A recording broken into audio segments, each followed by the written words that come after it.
Знаете ли, че Google Search конзолата има ограничение на броя заявки за индексиране на страници? Когато дадена страница не е индексирана, тя няма да може да се появява в резултатите на търсачката Google. В такива случаи е необходимо да направите заявка за индексиране чрез Google Search конзолата. Процесът е следният. Първо, трябва да проверите URL адреса на страницата в Google Search конзолата.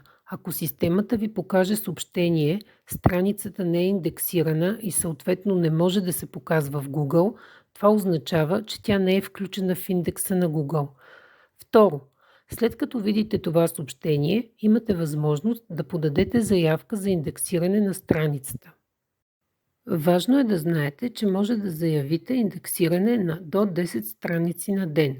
Това ограничение е въведено, за да се предотврати прекомерното натоварване на системата и да се осигури справедливо разпределение на ресурсите между всички потребители. За да подадете заявка за индексиране, трябва да следвате тези стъпки. Първо, влезте в Google Search конзолата и изберете сайта, за който искате да направите заявка.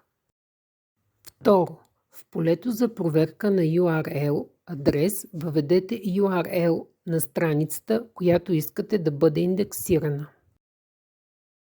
Трето, натиснете бутона Enter и изчакайте Google да извърши проверката. Четвърто, ако се покаже съобщението, че страницата не е индексирана, кликнете на бутона Заявка за индексиране. Пето, изчакайте потвърждението, че заявката е приета. Процесът на индексиране може да отнеме известно време, тъй като Google трябва да прегледа и оцени съдържанието на страницата преди да я включи в своя индекс.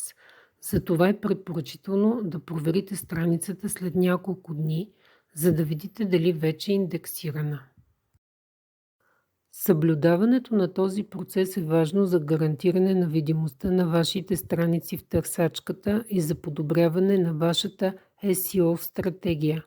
Не забравяйте да следите редовно състоянието на страниците си в Google Search конзолата, за да сте сигурни, че всичките ви важни страници са индексирани и могат да се показват в резултатите от търсенето.